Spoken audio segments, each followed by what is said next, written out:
Good morning, people. How you all doing? It's nice and early, and I didn't get round to doing this yesterday, so I'm going to do it now. And if you did read what I said under the title of this video, is this the worst box set ever? Yes! This is by far the worst box set I bought ever, for one reason. I spent an extra 20 quid on this shit. Sorry, not shit, ship.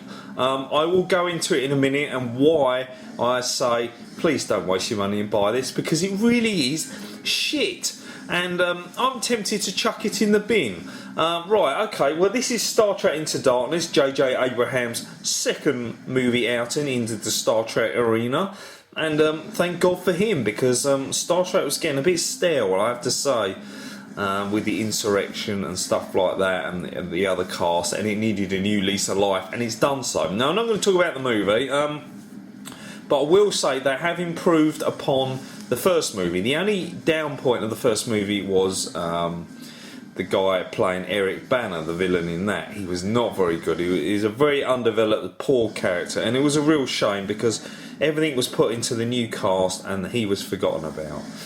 In this one, they've improved on that now by giving you a good quality villain. Now, he's very, very good. You know him from the BBC Sherlock Holmes. The only qualm I've got with him is his character is Khan. You remember Khan from Star Trek 2? Yeah, you know, that guy with the plastic, sort of muscly chest and a really bad wig. Yeah, that's right, him. That guy, the psycho. Well, firstly, he's the same character in this guy. But he's a completely different person altogether with extraordinary powers and stuff like that. And that's the only shame. I'd liked him to be a completely different dude altogether. But saying that, my theory is the way this film ended, there's a possibility that he could come back in maybe a fourth or fifth Star Trek film, and we will maybe see the sort of the Wrath of Khan Star Trek film that we wanted to see, possibly from this one, because it just ends perfectly with him and his crew and marooned and frozen and stuff, and he's going to come back. So that's how I see it, but I really would urge the Borg Star Trek maybe for the third film. I'd love to see the Borg back again. Weren't they good in First Contact? Applaud! Yeah, come on, clap your hands. They were excellent, and the Borg Queen Alice Krieg as well. So I'd love to see that in Star Trek 3. It really was an awesome, awesome thing. Well, this is the steelbook to it, and there we go. Nice. It's one of 3 steelbooks that you could get. Entertainment from Play.com done 2, and Amazon and everywhere else done the other one, with him walking towards you. I actually think from the front cover this is actually my favourite. Originally I liked the one with the spacecraft, the Enterprise going down, but when I looked at it I noticed there wasn't much detail on it, and that frame thing and all of that, and it weren't that good. Well, this one, I love the detail that goes all the way around it. You can't see it on steelbook, but it's really well detailed. Of course, it's got the embossing on the top. The only thing that looks really bad is the back. The back looks like the inside of a black bin liner. I'm still trying to work out what it is. It's shit. The inside is really nice though. Rather than seeing the Star Trek crew, you get the futuristic London. Yeah, that's right, my backyard. And it does look like a backyard because it's been blown to bits by a spacecraft in this movie, and you can see the smoke. And you can see reminiscence of London, the old town. There's the Gherkin still there, the St Paul's Cathedral, which oddly enough is right next to the Gherkin in this picture. I guess that's how they have to do it. And some really weird looking, strange, futuristic building that looks like it's made out of Lego pipes. Looks like something I'd done when I was in school. So there we go, that's a steelbook. It's very nice, it's not bad at all. The film itself, there we go, there's the menu, rocking and rolling of it. Comes with about 6 featurettes, and comes with a 3D disc as well as the actual movie itself on standard Blu-ray. So you get 2 discs. And it's also a very good transfer. All PQs nowadays from blockbuster films are excellent. You know, I don't have to go into it, is it good or not now, unless it's an old film. All new ones I expect nothing more than excellent. Blu-ray's been out long enough now that everyone should do a good job. And oh shit, the Enterprise once again in a film is the small inferior ship. Speaking of ships, here's the model that I think is an absolute waste of time, hunk of junk, piece of crap, £20 shite that I wouldn't pay probably more than £3 for, and that's pushing my budget. Maybe I'm spoiled by Sideshow, but please guys, don't waste your money on this. It's got plastic little clickety-click Lego techno tech rubbish. It's got a really bad sticker sort of thing going around the top of it. It's got metal and plastic. It's really undetailed. There is no detail. It's just pants. It comes on this little plastic shitey hollow stand, and you know, if someone walked by on the street that I really didn't like, and I was looking at them from top of a window because they upset me the day before, maybe someone from work or something like that, I'd lob this down and land it on their imprint on their head. That's right. Because I don't care about it, and it will make a good shot, and that's all it's worth for. A dart to attack someone with. It's crap, and I'm really disappointed, and I wish I didn't get it now. And I'll put it on eBay for 99p.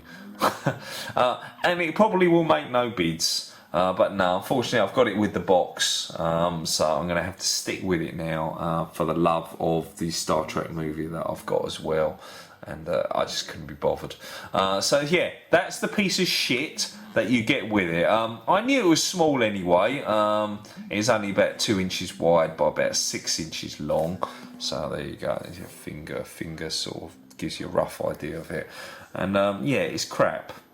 I'm sorry guys, it's crap. If you bought it already, I apologise if you're getting upset by this, but I'm just being honest, it's shit. And I don't want to spend any more of this video wasting your time talking about this crappy spacecraft that comes with it, because it's really, really pants. And yeah, and I waited till, what is it, 2 o'clock in the afternoon for this big box to arrive, and then it was in this little miniature box, and then that come out of it, and it's like, oh my god. I love my box sets, and oh, that's my worst one. Anyway, as for the film, I look forward to watching it in 3D this time, as opposed to cinema viewing in standard 2D. And obviously, comfort of your own home and more detail on Blu-ray and all of that, and to relive what I really did enjoy the first time. So some questions. Who's your favourite character out of the new Star Trek? Which one do you like the most? I think the Chekhov guy is really funny. He's from Fright Night as well. He's hilarious. Simon Pegg, as we all know, we've got to love him. And some great special effects and action scenes in this as well. Good climax to it as well. Although the revolve sort of contamination bit that you saw happened to Spock in the second one, I don't know why they needed to use that again in this one. But yeah, basically, yeah. Carl Urban, obviously, as Bones, is the nuts in it as well. So anyway, thanks for hanging out with me, and I'm going to pass you over to my X-Files Steelbook now. I'll quickly want to show you and just go for a few bits with that. But I hope this was okay. Sorry if I upset you about the shitty box set, but the Villian edition is only worthy of the bin. Don't spend 45 quid on it like me, be a mug. Just spend 16 quid and just get the Steelbook, or how much it ever costs. Okay guys. See you in a minute. Well, here we go with the X-Files Steelbook that I just picked up. Probably the first TV show that I got really into way back then, and now there's so many of them. But X-Files was really, really cool. I really enjoyed the series up to a certain point, and then I just actually stopped watching it altogether when Mulder left it, and I thought they just kept making it for the sake of it, and he didn't need to go on. Well, this one, quickly, involves 2 films. The Fight for the Future, which was filmed after, I think, about Series 5, midway through and at its strongest point. And then I Want to Believe, which was done quite recently in comparison, and obviously after the series finished. And you can tell by the budget that it's not as popular. Although an X-Files 3 hopefully is in the works, or might get the go-ahead light and actually happen. But Fight for the Future was the reason why I bought this. I didn't buy it for What I Want to Believe, because I don't think it was that good. But Fight for the Future was a great, great film. Big budget, really unravelling the theory and conspiracy of extraterrestrials and all of that business. And I really enjoyed it. This is the Steelbook.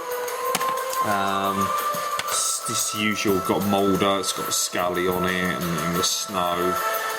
You get the 2 discs for the 2 movies, and on the back and so forth for the extras. So not much to it, but as I said, you know, it's a Steelbook, and it was a reason for me to decide I want to get this, because I haven't got this since I had it on VHS way back then, way back. And it comes with an awful lot of features that were filmed due to 1998, and a few more up-to-date stuff as well, which is kind of nice. And there's also picture-in-picture, and then it does actually say when the 2008 stuff is on here, so it's nice. 2008, sorry, the 1998 stuff is on here. So you sort of know where you're going. I found the climax of this film, the last 20 minutes, absolutely fantastic. And I really enjoyed it, and you can see a lot of budget going into that bit, and what happened to Scully, and obviously Mulder on the rescue. I also love the bomb scene at the start with poor old Lot AK from Lost getting himself blown up because he's a patriot, and just to try and cover up the truth. The lone gunmen were in this back then. The well-manicured man, and of course Cancer Man, the smoking man, was in it too. But it was an awesome movie that I really enjoyed, and it's just come out for around about 16 quid or so. So it's not too bad for 2 films really. Yeah, it comes with a fair few extras. Obviously, I do think the transfer rate on Fight for the Future, the first one, is not that good. It's more like a buffed up DVD, whereas the other one was made on a obviously the digital Blu-ray transfer. Being 1998, obviously high def stuff weren't around then, and it hasn't been gone through a huge amount of filters, but it's still a good film, so I won't knock it. I still really enjoyed it. Quite a lot, in fact, that I want to put on my suit, get a little cheap plastic FBI badge, and rock on. Okay, well, thanks for hanging out with me. Oh dear, oh dear.